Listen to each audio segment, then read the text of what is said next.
Hello, good morning and good afternoon to everyone, and welcome to this new cycle of Movimiento por la Comprensión Lectora, a movement for the early literacy in Latin America and in the Caribbean. As you all know, this is a joint effort in which many institutions, NGOs, more than 400 institutions have joined in terms of this incredible challenge that we have in the region, that is to really provide basic and fundamental skills for our children, for our youth. And we know that in the case of Latin America, unfortunately, after about 200 years of independence, we still we're not able really to ensure that all our population is able to read in a comprehensive manner. So we want to talk about this, of course, from an international perspective. And for this, we have really, really incredible guests. First of all, I want to introduce Martín Benavides. He's director of IIPE from UNESCO, ex-minister or former minister of education of Peru. So from the region, welcome, Martín. It's a real honor. And also Rachel Hinton, also a close friend, a senior advisor of the UK FCDO, with a very impressive, of course, experience in the field of education and development in general, but also in academia. She has been the promoter, really, of the Workshop for Global Education at Oxford University. So we're also very honored, Rachel, of having you here. Thank you so much. Thank you. It's a pleasure. So we have an hour to really talk in a very, hopefully, engaging and I'm sure very entertaining way to take out of this what can we basically learn from our institutions. And I should introduce myself. My name is Javier González. I'm the director of SUMMA and also part of this Movimiento por la Comprensión Lectora, especially in Central America and the Caribbean. So I want to start by saying, of course, we have this huge challenge of early literacy. The World Bank has shown that we have a very high level of learning poverty in the region that has increased as a result of COVID. But we must say that, unfortunately, because we are not the poorest, but the most unequal region in the world, together with Sub-Saharan Africa, is that really there was already structural inequality in our education systems. And therefore, it's not only because of COVID, we were already in a quite delicate situation in terms of our capacity to really ensure this early literacy and fundamental skills. And that's why, and I want to put an example, many countries such as Argentina, Argentinos por la Educación, in Chile, we have also Por un Chile que lee, in Peru, etc. In many countries, there have been campaigns from NGOs, but of course being led by the government to improve these early literacy skills. And we want to learn more in terms of the role of evidence and also the kind of support that maybe UNESCO, FCDO can provide in this issue and the knowledge that we have accumulated.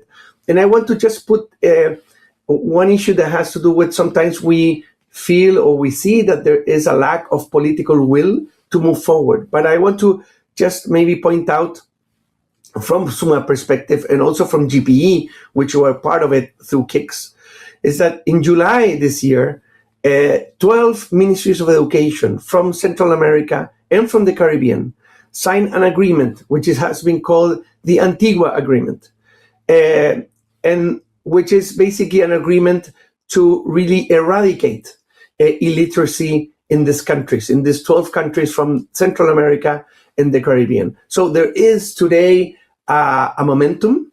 There is a momentum to really change the situation.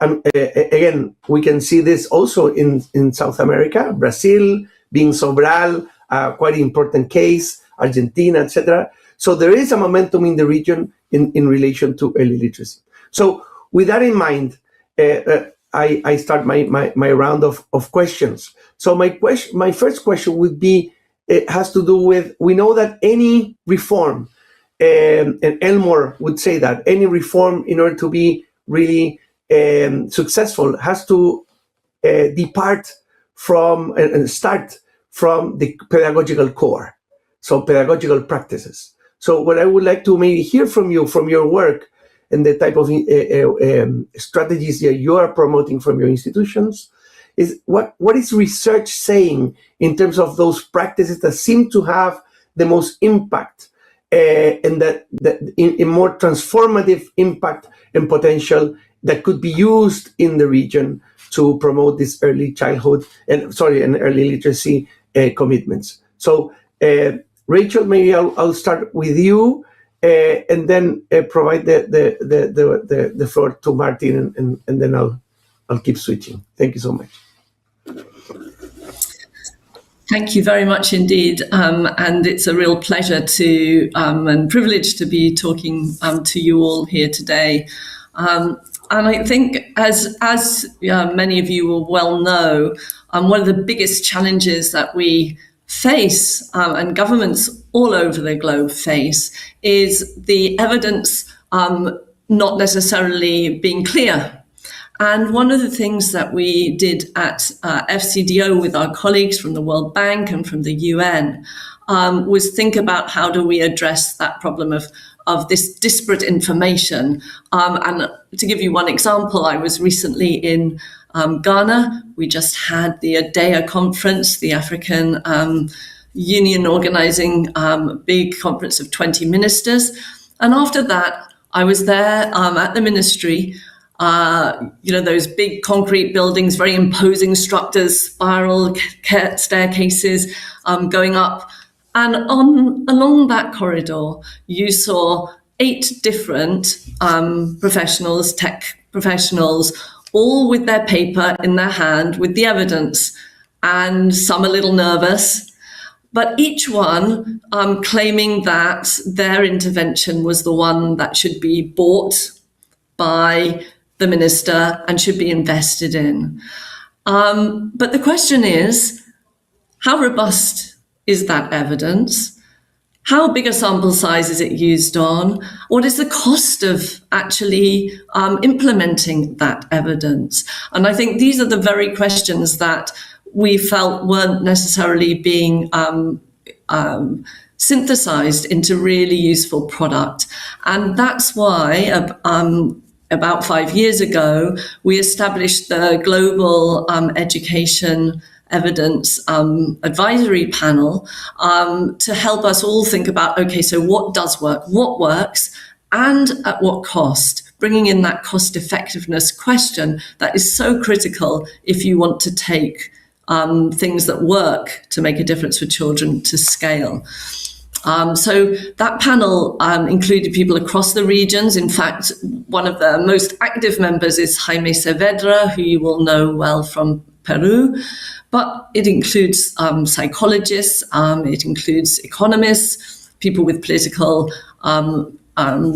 history background, and they put out the Smart Buys report. So, if I may, one of the ways we categorize that evidence is into the best buys, the great buys, the good buys, promising buys, where we think that there may be a big impact, but we actually don't have enough evidence. And then things we actually call bad buys.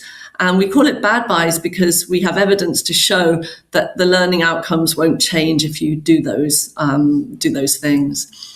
So to give one example,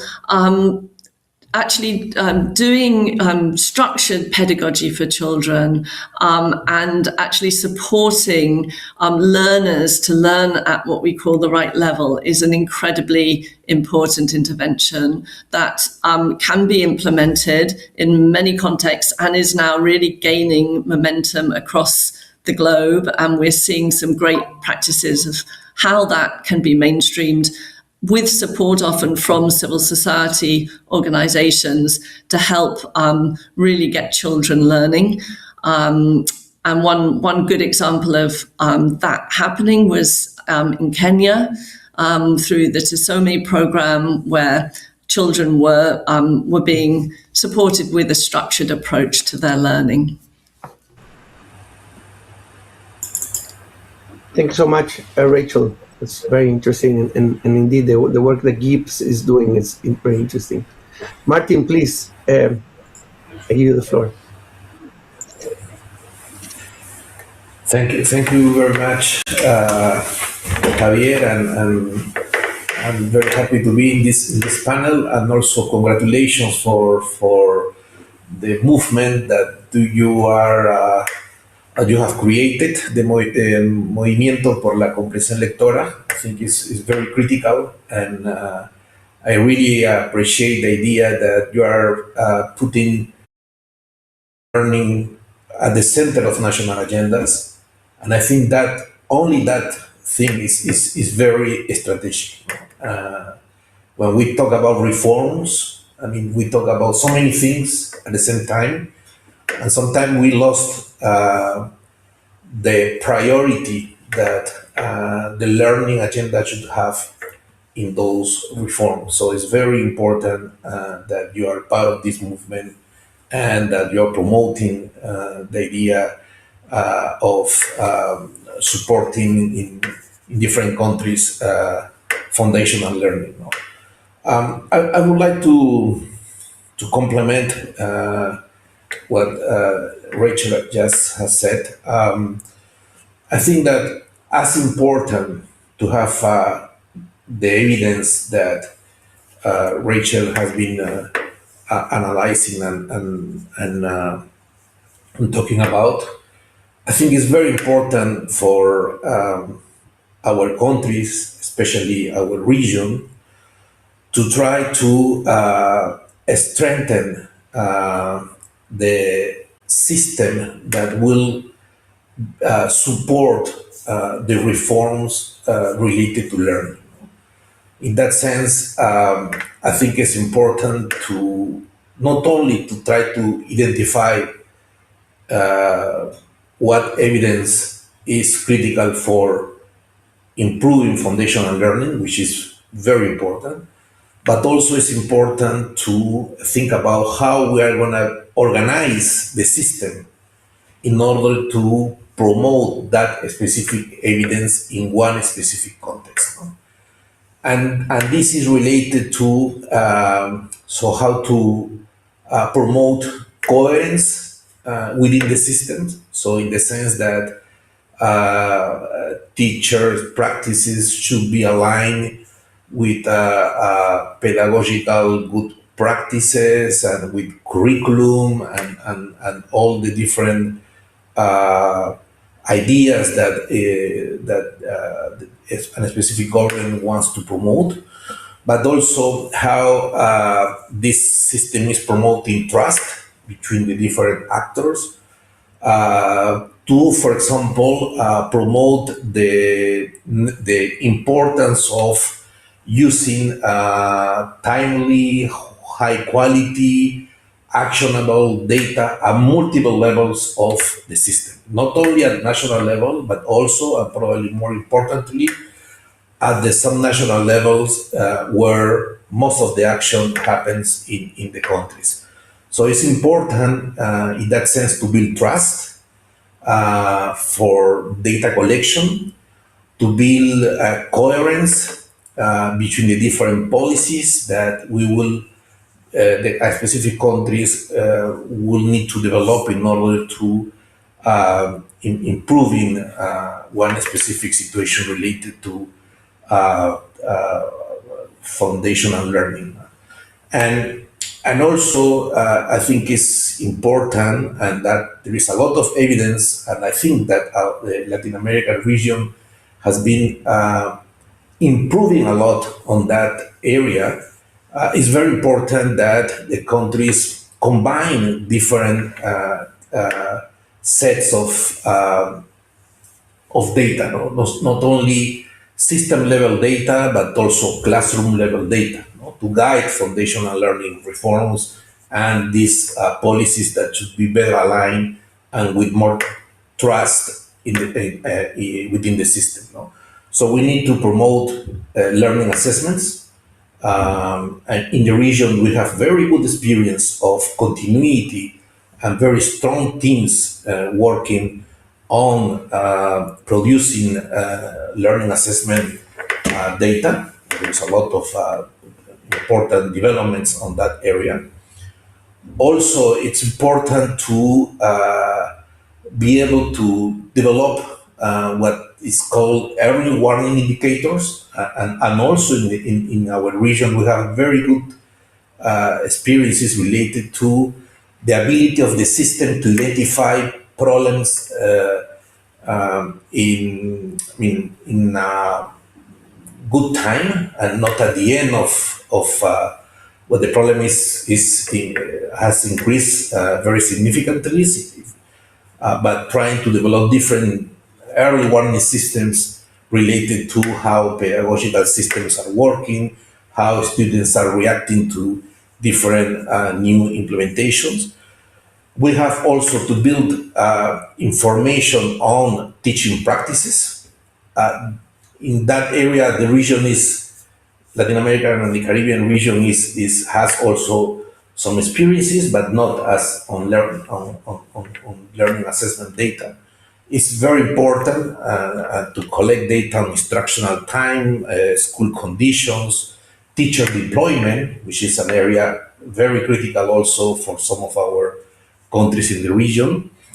But also talking about how to support all of that, the idea to be able to get some very good administrative and data related to finances, to try to connect what we want to achieve in terms of foundational learning with concrete investments and different policy choices. No? In order to do that, thinking about the system, I think good practices are those who, for example, promote within the ministries to have units of planning, no? That are not only to plan, but also to help the system to make the good relationship between the planning and the pedagogical practices and the teacher policies and all of that. No? So to have those areas that try to articulate all of that, I think is also critical. No? So in general, I think that as important to have good evidence, good data, is to have very strong ecosystem that can support the development of the policies that evidence is showing that they are producing good results.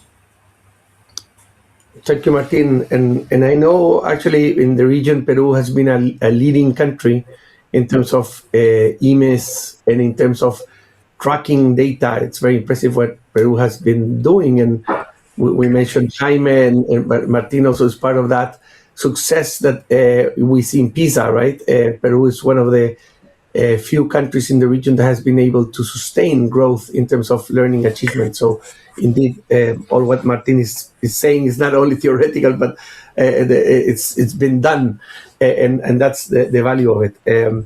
So let me structure somehow the conversation in terms of two phases.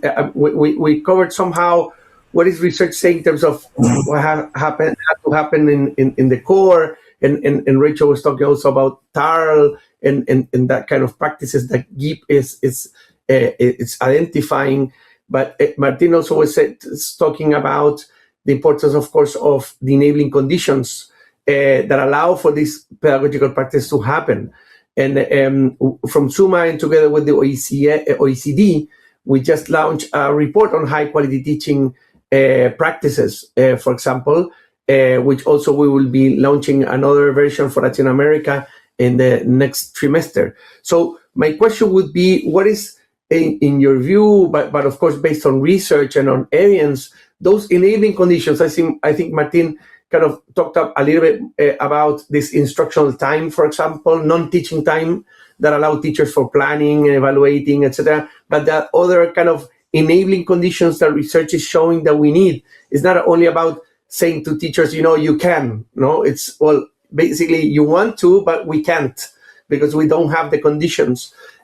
What is research showing in your case, Rachel, but also Martin, because you're working with governments in creating ecosystems, not only in terms of data. I will go now into the data part in the next question, but in this part, it's in terms of what is research showing in terms of the enabling conditions. What are the key factors that allow for teachers to, for example, promote metacognition or to promote collaborative learning, which are the best buys that Rachel is talking about, right? So maybe I'll go back to the same order. Rachel, I don't know if you want to start by talking about the enabling conditions that would allow this very high impact pedagogical practice to happen in the classroom.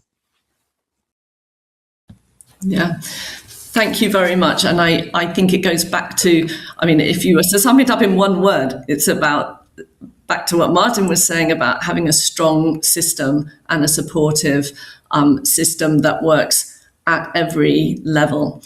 But I would say there are three very specific areas where we know if we put these things in place, it will really help boost learning outcomes and really support teachers. So the first is actually ensuring that there are really good coaching systems for teachers. And we know that makes a huge difference to their practice, to the confidence, to the mechanisms that they use in the classroom, how they engage with their children. Some really interesting work on teacher-child presence, it's called, meaning really the rapport and relationship between the teacher and the child. And actually effective coaching is one of the highest yielding interventions that we have seen from the Smart Buys. Again, there's a nice example is that TUSOME work in Kenya. They were working within the system using what they call curriculum support officers there, and actually using those support officers to go and work directly with teachers in the classroom. That intervention worked for grades 1 to 3, but it showed that about 87% of the teachers were actually getting some sort of kind of support, and they were aiming to kind of make that more and more frequent. And giving tailored advice. And so it's about those feedback loops of much of that evidence Martin was talking about, getting back to teachers. So having enough of those, the assessment data that helps them learn, but also putting the lessons into very usable tools. So the kind of 4 usable tools that I think help provide a good enabling environment for teachers involve having structured lesson plans, having targeted instruction routines, and that includes discipline. And often discipline is one of the tools that is often missing from teacher training and often missing from pre-service training. Thirdly, having coaching guides and diagnostic checklists that really, really help. And we know that, class size and so on, all of these things matter also in terms of a teacher's experience. The second big kind of enabling factor, if you like, for good learning outcomes is to making sure that the pre-service training actually then really sets teachers up for practice in the classroom. Very often around the world, and I actually think in Latin America, you're better than many of the other regions in the world. But actually often it's often very theoretical what's taught in the pre-service system. So making sure those years that teachers have really are well used to give practical tools that will help them cope in very complicated, very complex, challenging environments. And then that pre-service is actually aligned with what then gets taught in service. In many parts of the countries where I'm working most, which are low and middle income countries, often in sub-Saharan Africa, very often there are lots of outside providers who come in and give in-service training. It might all be brilliant, But if it gives them different dosage levels or different instructions or different techniques that don't align with what had been taught in the pre-service, very often that in-service training doesn't stick. Some of you may have read a really interesting report that Dave Evans produced when he was at the World Bank, and it showed that actually of all of the in-service training, only a fraction of those training sessions had any impact on what teachers went on to do. And it wasn't due to poor quality of training. And then I think just thirdly, we need to make sure that all of the data that's collected, and a lot of data gets collected in all kinds of ways, actually has feedback loops for the decision makers at the district level, at the local level, at the head teacher level and classroom level, so that we can adapt. We use a term, test, learn, adapt. Test, learn, adapt. It's a phrase that we use a lot in FCDO around making sure that data gets back into the very hands of the people who need it the most. Thanks. Thank you. Thank you very much, Rachel. Very important, definitely, in the region, just to maybe connect for the audience, coaching systems such as in Sobral, for example, are exactly what you're saying, which are very successful and have been spreading through Brazil, but now through Latin America. They are, in the doses of it, it's around one coaching session a week. And it also is very articulated with the continuous training, so basically in-service training. So the interesting thing is they do 3 weeks of coaching, the 4th week is on training, and then the interesting thing that they're being trained in the in-service on what they will be teaching the next month. So the in-service training is very pertinent because they're saying basically, oh, I'm going to go for the training that will allow me to teach better the next month. So it's not something disarticulated. So I think your points are very well taken. Thank you so much. Martin, please. And I think, just to add on to that, if I may. Yeah, definitely. I mean, just to add on, I think that the other thing that you make me think about is that although it's not the best buy, one of the other good buys is the importance of the parents in that process. And I'm thinking about it because it was one of the things we saw in Sobral when we took some teams from Asia and from Africa to visit.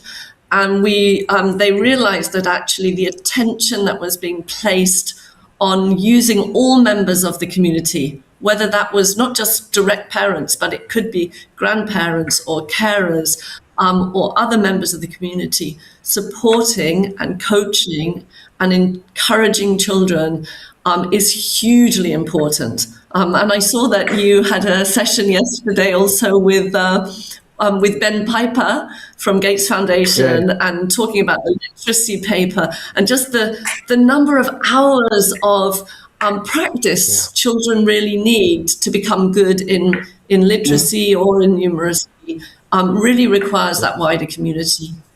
Thanks. Thanks. No, definitely. And maybe also to highlight one point, which again, we're doing in Latin America, but again, these are examples for, I think, to inspire and to see that we can also transfer these knowledges from one region to another.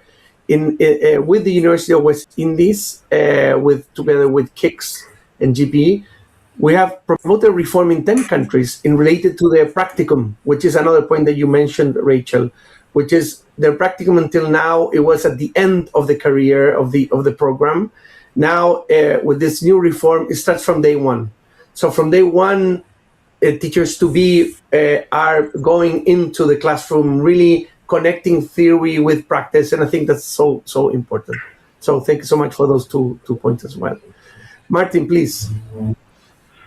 Yeah, in our region, we have been more.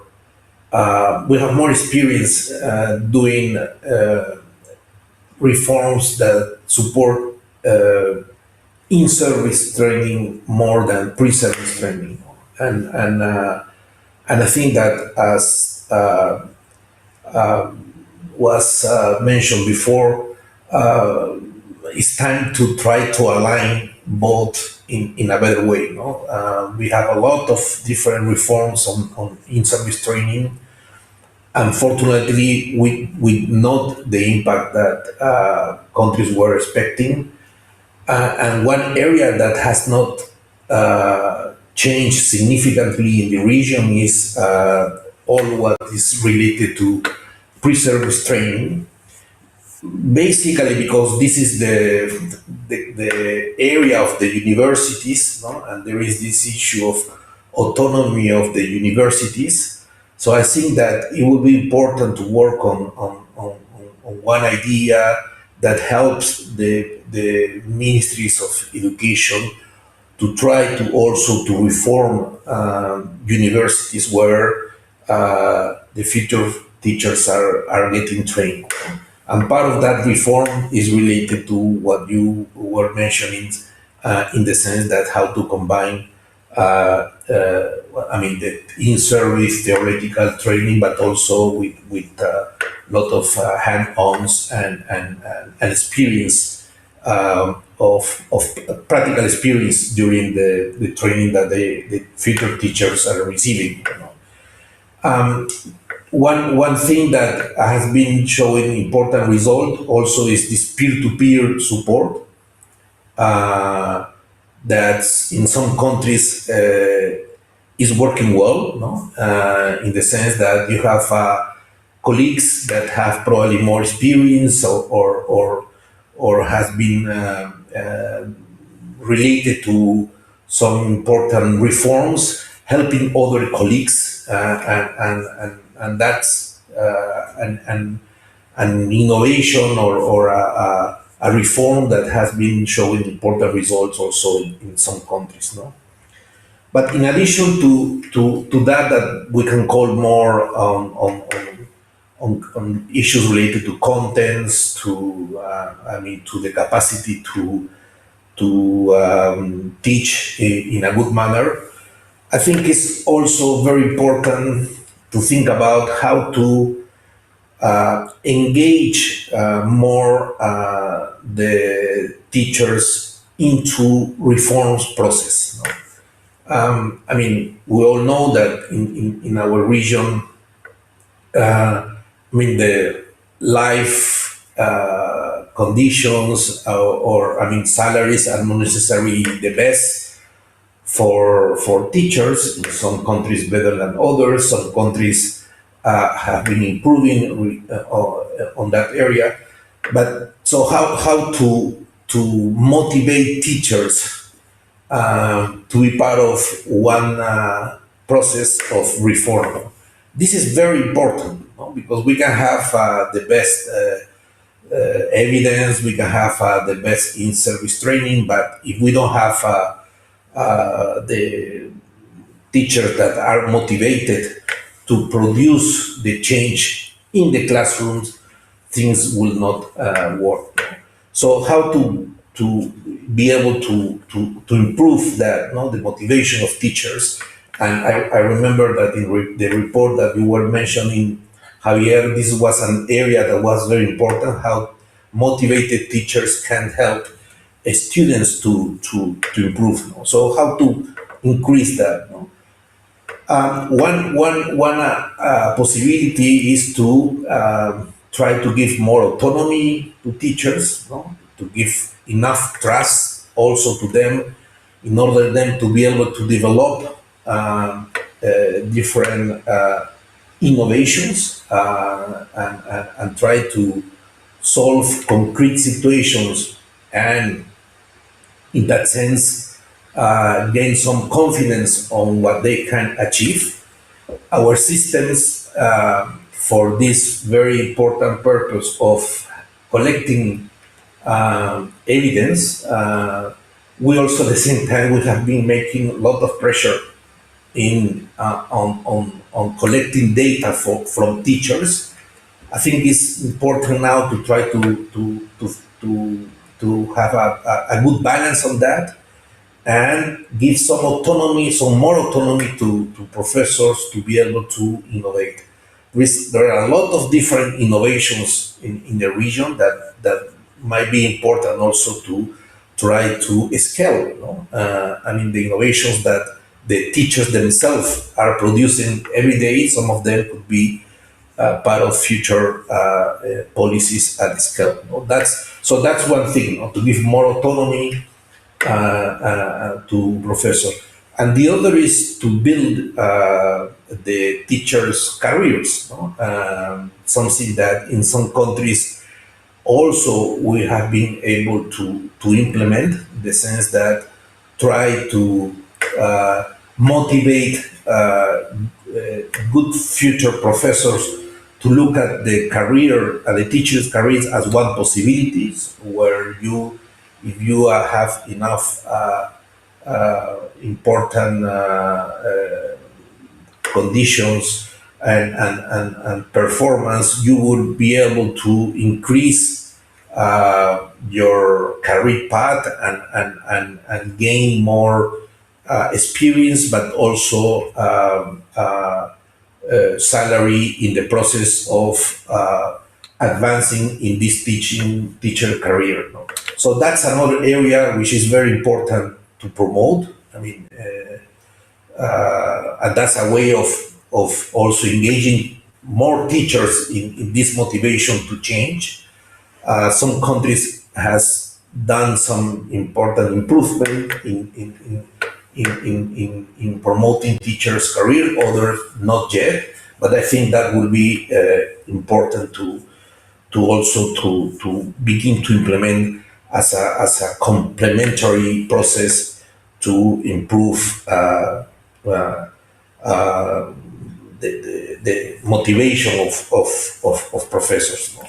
And finally, I think in that area, I mean, there is a lot of evidence. IIPE has been working with also FCDO colleagues on that. I mean, the importance of middle tiers officials and to be close to the teachers, giving to them, I mean, evidence, pedagogical support, trying to be the build mediation between the classroom and the more aggregated levels of administration. So try to develop these important linkages between these middle tiers and teachers at the classroom level is also important for not only for improving teaching practices, but also to improve the motivation of teachers.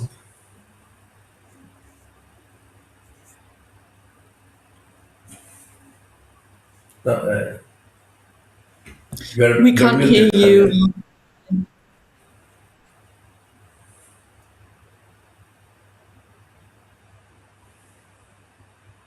No, we can't hear you yet.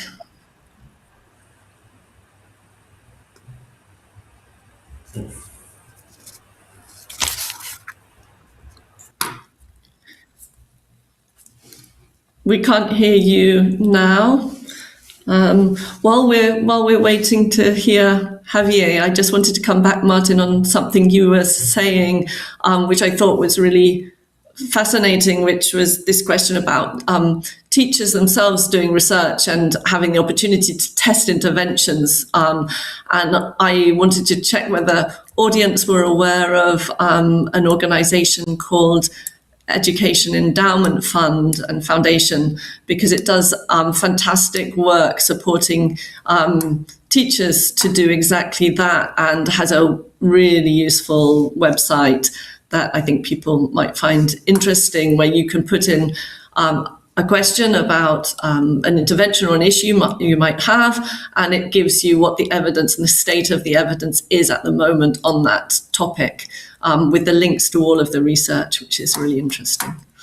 I don't know if we've got, if we have got Javier back yet.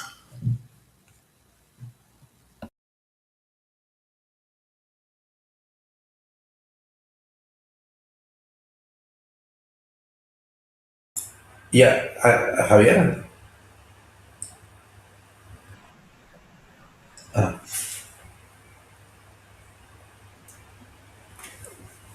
Without sound. We could turn to the question he was posing earlier around the type of data that's most useful for strengthening learning. Because I think there's both IIPE and FCDO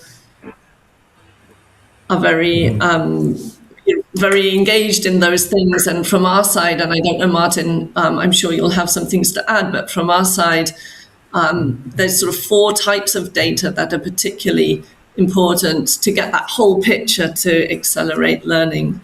One is what we've talked about a bit, the administrative data, which we need to kind of target resources properly and really help ensure we've got decision cycles, and that can really help about thinking about budgeting. It's something that IIPE traditionally have done a lot of. But the second that's often less supported is classroom level data. And this is often the most transformative. And that comes from structured observation tools and helping give teachers the confidence around how to use those observation tools has shown to be really, really useful. And that, again, feeds into the coaching point we made later. The third kind of data that we have really promoted at FCDO is rapid learning assessment. So sort of ensuring that you've got simple, oral fluency tests, numeracy tests, your kind of EGMA and EGMA Lite versions. And that really helps with that being able to say group students or pace the curricula, know as a teacher whether your students are really keeping up with you. So those sorts of rapid assessments are also key. And then I think another type of data which has been missing for many years in our sector, although was very present in, say, the health sector, is cost data, and really collecting cost data on programming.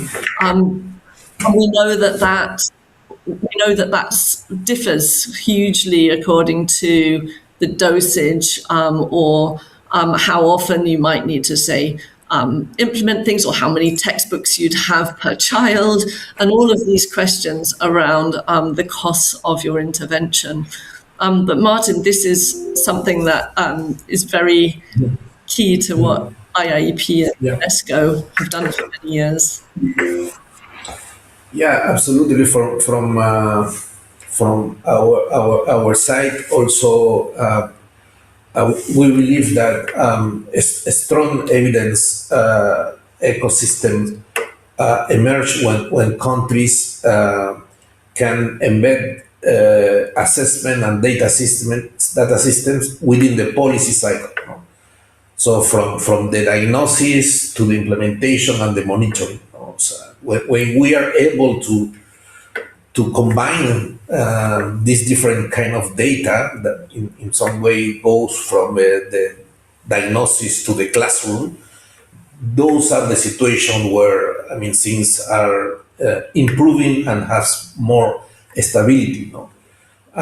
So from IIP, we work a lot on trying to bring capacity development to different ministries, trying to help ministries to understand the tools and the different data,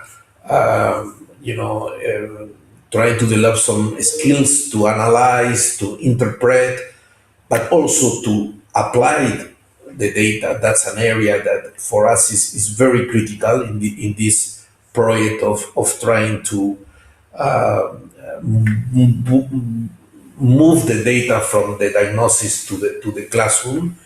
And we know that this comes also a lot with trying to develop very strong institutional arrangements within the countries.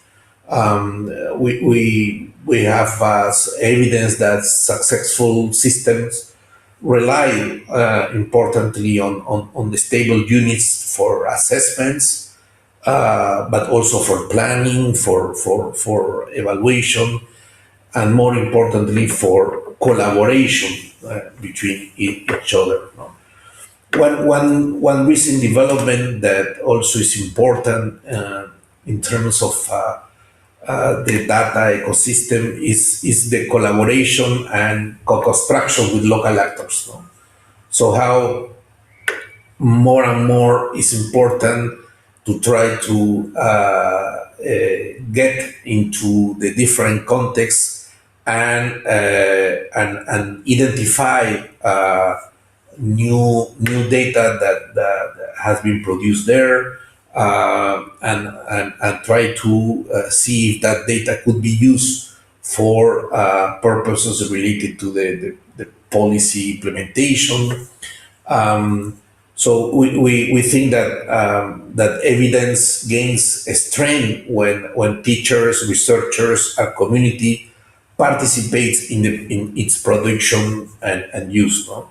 So the idea to try to open the production of data to ministry, but also to the local community, engaging more and more with researchers, with think tanks in the countries themselves. No? That's the case, for example, of SUMMA, that they are very much engaged with the production of data for ministries. No? Absolutely. I think it's your point around trying to create institutional structures that last and sustain.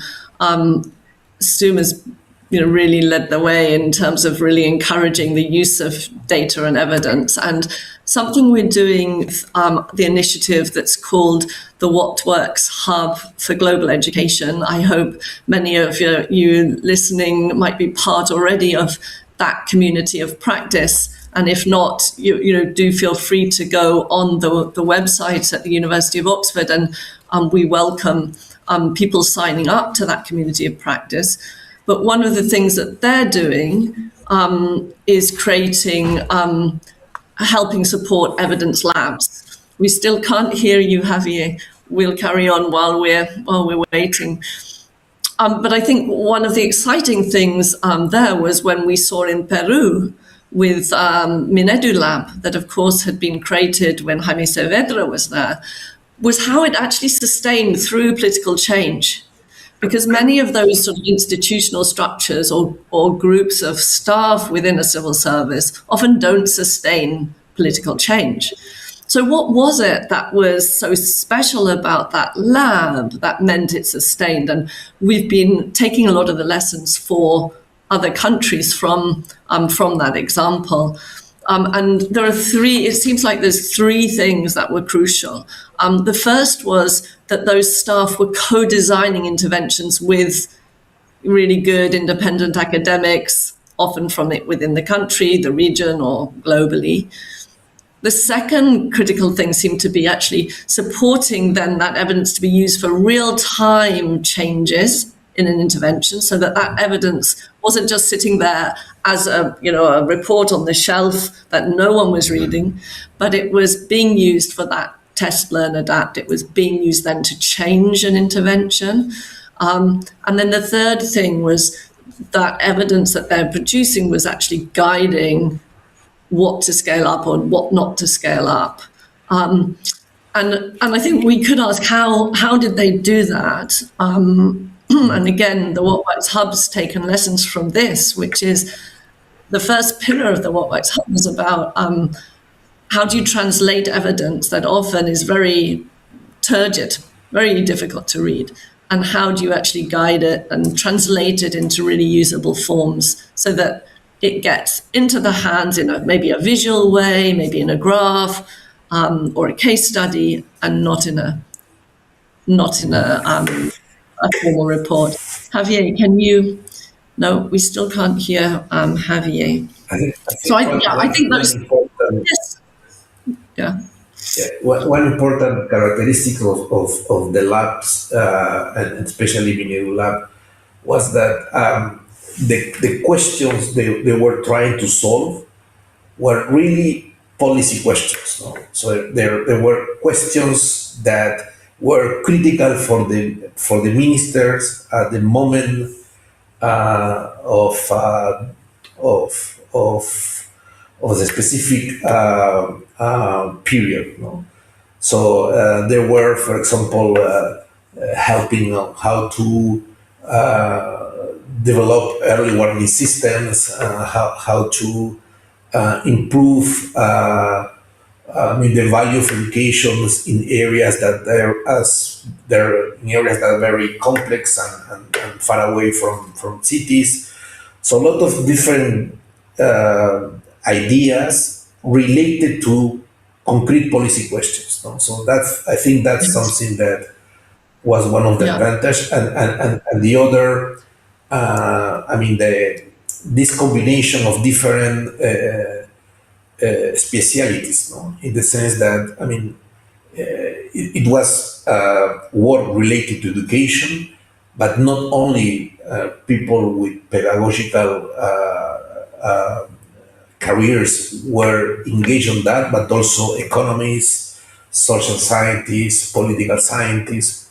So that helps to give to the different research that they were doing some very good perspective, no? Not only from one specialty, but different specialties that were combined. So I think those two characteristics were important, and especially the one that says that, in order to solve educational issues, we need not only a person thinking about the economics of education, but also the sociology of education, the pedagogy, engineers for issues related to infrastructure.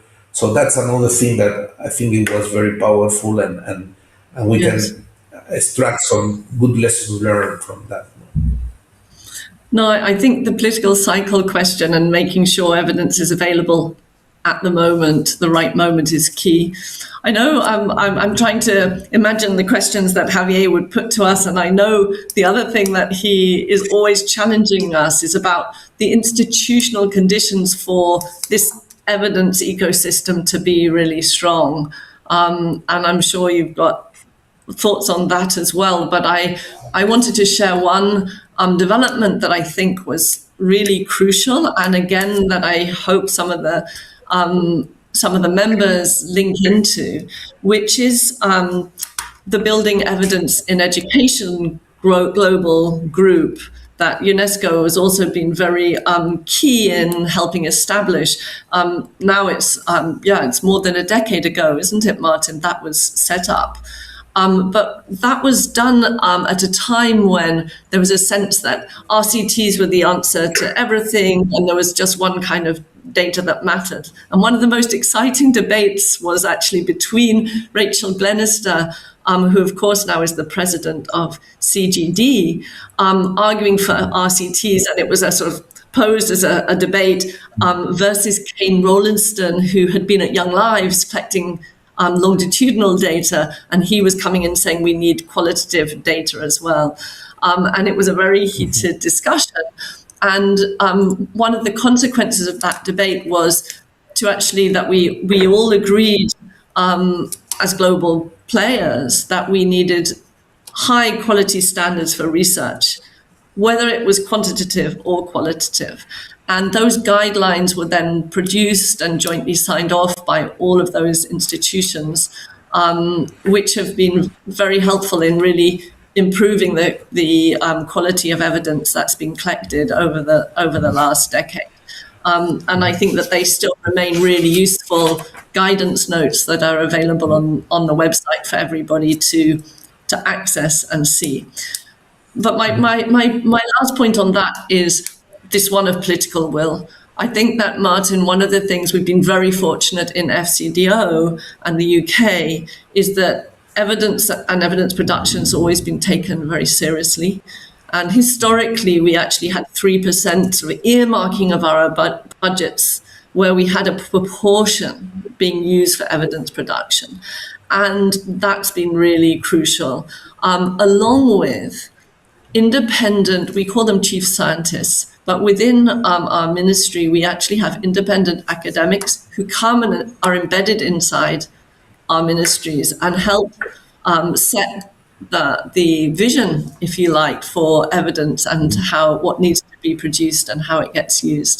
I don't know how many other countries might follow that model, or Martin, what you're promoting there in UNESCO on that. But political will is a crucial factor in all of this work. Yeah, absolutely, and I think that there are different models to build that independence on research.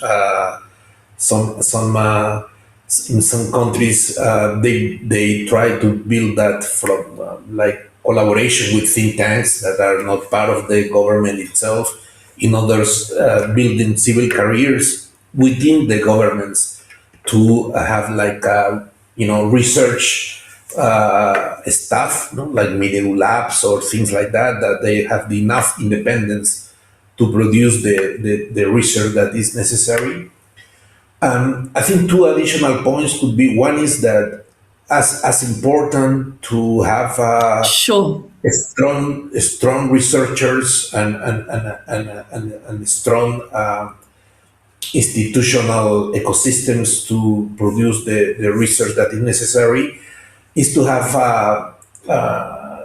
researchers that pose the right policy questions. No, that seems to be very simple, but policy questions are different than research questions. No? And that's something that I was trying to, when I was at the ministry, always trying to explain to my fellow colleagues from the research world that we need to do some adjustments to try to deal with better with what we can call policy questions. And the other thing is that that's something that IIPE has been promoting, is try to engage in South-to-South collaborations. So we have been building what we call community of practice, where we have researchers or practitioners from Africa, Asia, Latin America, and the Caribbean, discussing, debating between them in different areas and trying to share the evidence that is available from one context to the other, and try to discuss about those kind of results. No? So community of practice for us is another way of disseminating good research and in between colleagues from different parts of the world. So I just had a message from Javier to ask whether, just as a takeaway for all of the audience, Martin, the kind of classroom assessment that you think would be most useful to really monitor learning, given that we all know, Javier started the challenge with the learning poverty, and the real challenge we have, well, I mean, it's global. I know he was saying there's a particular equity issue in the region, but this is a global challenge. So as a last takeaway, in 1 minute, because we're already at time, but what do you give, give advice to everyone out there? What would be most helpful to monitor those learning outcomes?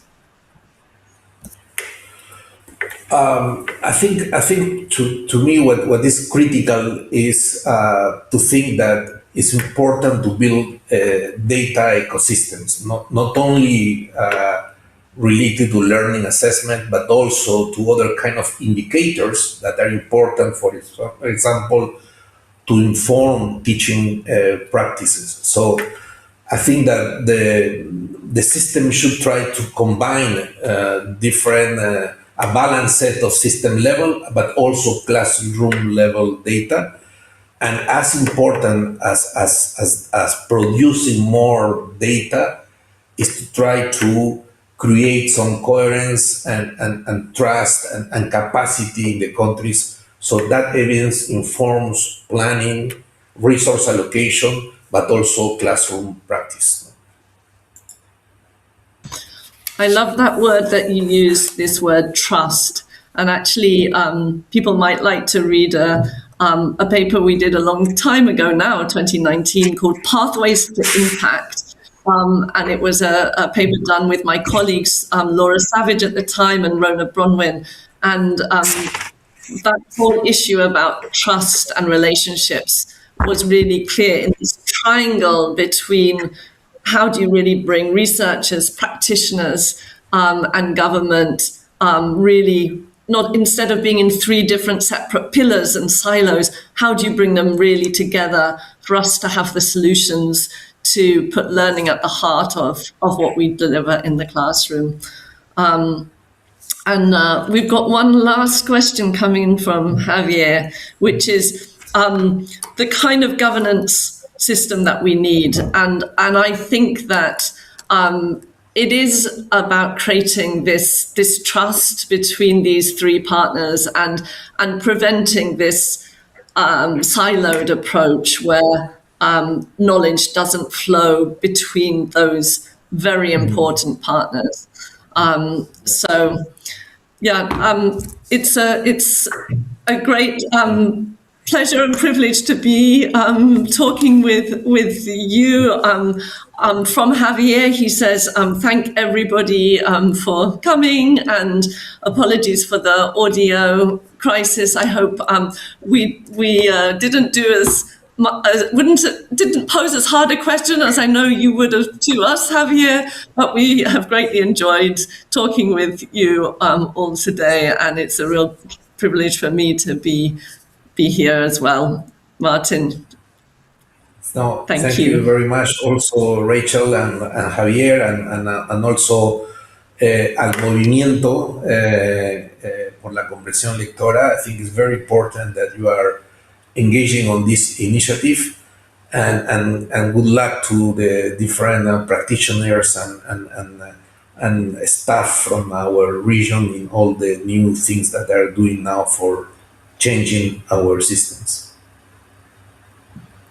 Absolutely. Thank you.